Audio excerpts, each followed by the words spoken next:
Hello dear students, today we will discuss assessment worksheet number 9, class 9th science. Question number 1, blood and seawater are both mixtures. B, both are compounds. Blood is a mixture whereas seawater is a compound. And next है blood is a compound and seawater is a mixture. So both are mixture. ये answer होगा इसको. आप circle darken कर लेना, मैं सिर्फ right लगाता हूँ. क्वेश्चन नंबर 2 है which of the following are chemical change. Taking of wood, burning of wood, sawing of wood and evaporation of water. तो इसमें है फर्स्ट एंड सेकंड, यानी वुड का सड़ना और जलना, बर्निंग ऑफ वुड. तो ए हो गया, फर्स्ट एंड सेकंड हो गया, तो A. Next question, which among the following is not colloid. Jelly, mist, foam, tincture iodine. Tincture iodine is not colloid. Which of the following will show Tyndall effect? Starch solution, sodium chloride solution, copper sulfate solution and sugar solution. So answer is A, starch solution.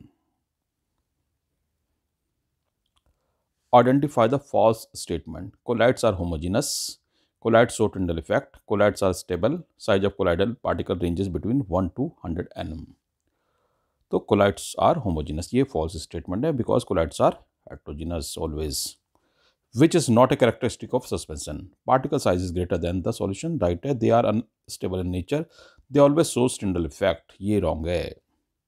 C, they shows Tyndall effect only freshly prepared. उसके बाद वो settle down हो जाते हैं तो वो Tyndall effect नहीं दिखाते. उसको हिला देंगे ऐसे चम्मच से तो वो टिंडल इफेक्ट दिखाएंगे, लेकिन जब वो छोड़ देंगे थोड़ी देर बाद तो सेटल डाउन हो जाएंगे. So they will not. तो ये सही है कि they always show Tyndall effect. वो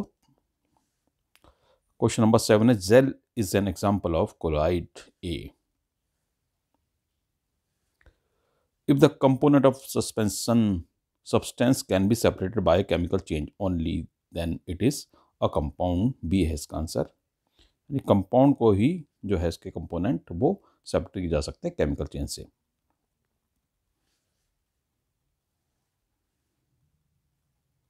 for question number 9 and 10, two statements are given. One is labeled as assertion A and the other is labeled as reason R. Select the correct answer to these questions from the quotes A, B, C and D as given below. Both A and R are true and R is the correct explanation of the assertion. B होगा आपका answer से both A and R are true but R is not the correct explanation of the assertion. C होगा जब A is true but R is false. और D answer तब होगा जब A is false but R is true. तो हम assertion पढ़ लेते हैं सबसे पहले. Assertion A, when a beam of light is passed through a colloidal solution placed in a dark place, the path of the beam become visible. ये right है. Reason, lights get scattered by the colloidal particle, ये भी right है और इसकी correct explanation दे रही है. तो हमारा आंसर क्या होगा? A. Both are right and the reason are is the correct explanation of assertion A. Question number 10, assertion A, a solution of table salt in a glass of water is homogeneous. Reason are a solution having different composition throughout is homogeneous. तो पहला वाला क्या है, जो a solution of table salt is in glass of water is homogeneous, ये homogeneous होता है, right है. और रीजन क्या है? Solution having different composition through out is a solution having different composition through out is homogeneous, ये wrong है. ठीक है, तो पहला राइट, दूसरा रॉन्ग, तो आंसर क्या हो जाएगा? सी.